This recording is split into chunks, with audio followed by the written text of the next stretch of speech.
হঠাৎ করেই সিদ্ধান্ত নেওয়া হলো যে বাড়ি যেতে হবে। আর এই তো আপনাদের ভাইয়া সব কিছু গুছিয়ে দিচ্ছিল আমাকে। আর আমি যদি জানতাম বাড়ি গিয়ে এমন বিপদে পড়বো তাহলে কিন্তু এই মুহূর্তে কখনোই বাড়ি আসতাম না। আর বাড়ি এসে কি বিপদে পড়লাম সেটাই শেয়ার করবো। চলুন, এই তো হচ্ছে রেডি হয়ে গেছি আর আমরা বাসে করে এখন চলেও যাচ্ছি। আর আজকে প্রকৃতিটা আমি কিন্তু খুব বেশি জায়গা ঘুরিনি, তবে আমার মনে হয় যে আমাদের দেশের মধ্যে এই রোডটা অনেক অনেক বেশি সুন্দর। আমাদের হচ্ছে যে ঢাকা মাওয়া এক্সপ্রেস ওয়ে, এই রাস্তাটা আমার কাছে এত ভালো লাগে। এটা হয়তো বা আমি বেশি রাস্তা দেখিনি এই জন্য আমার কাছে মনে হয়, কিন্তু তবে মাশাআল্লাহ অনেক বেশি ভালো লাগে। দুই পাশ থেকে মানে মাঝখানে সারির যে ফুল গাছগুলো অসাধারণ। এই পর্যন্ত সব কিছু ঠিকঠাকই ছিল, প্রকৃতি দেখছিলাম আর হচ্ছে বাড়ি যাচ্ছিলাম। আর এই রোডগুলোতে চলাচল করতে বেশ ভালো লাগে। আর আমি যেহেতু জার্নি করতে পারি তাই তেমন কোনো সমস্যা আমার হয় না। আর এই তো সব প্রকৃতি দেখতে দেখতে বাসায় গিয়ে পৌঁছানোর পরে যা অবস্থা হলো তার কি বলবো রে ভাই।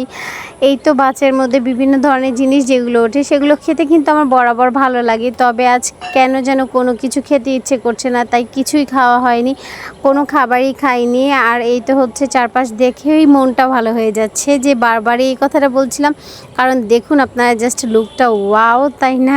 আর বাসায় এসে ফাইনালি যেটা দেখি সেটা হচ্ছে একটু পরে অঝোর ধারাতে বৃষ্টি পড়ছে। বর্ষাকালে এটা স্বাভাবিক বৃষ্টি হবে, তবে বর্ষাকালে দেশের বাড়ির অবস্থা যে কি হয় সেটা একটু পরেই দেখাচ্ছি। আগে সুন্দর দৃশ্যগুলো দেখুন আর এবার দেখুন বর্ষাকালে গ্রামের অবস্থা কেমন হয়। বাইরে বের হওয়ার কোনো অপশন নেই।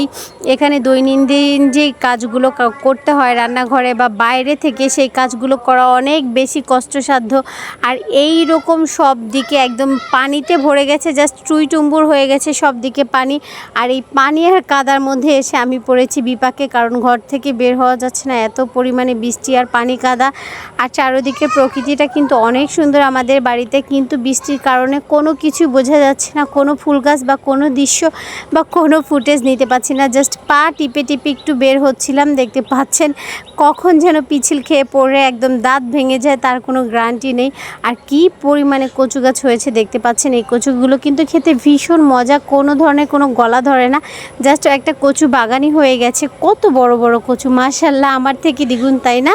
অনেক বেশি বড় হয়েছে আর এগুলো খেতেও ভারী ভালো লাগে। আর সব কিছু একটু দেখছিলাম বৃষ্টি যখন একটু কমেছিল, আর তার পরক্ষণে আবারও বৃষ্টি নেমে পড়ছে, তাই কিছু আর করার উপায় ছিল না। আর এই তো হচ্ছে শহর থেকে এসে এইভাবেই ঘরে বন্দি হয়ে রইলাম। আর মাশাআল্লাহ এখানে ফলগুলো কিন্তু অনেক ফল ছিল, পেয়ারা ছিল, আমড়া ছিল, ইভেন হচ্ছে আরও কিছু ফল ছিল যেটা দেখানো সম্ভব হয়নি।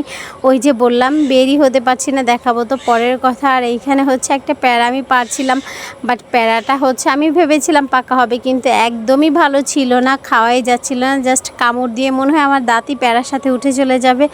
সো ফাইনালি এই ছিল হচ্ছে আমার গ্রামে যাওয়ার পরের অবস্থা। সো হচ্ছে কে কে বর্ষার এই মৌসুমে গ্রামে গিয়ে ফেঁসে গেছেন আমার মতো অবশ্যই জানাতে পারেন। আল্লাহ হাফেজ।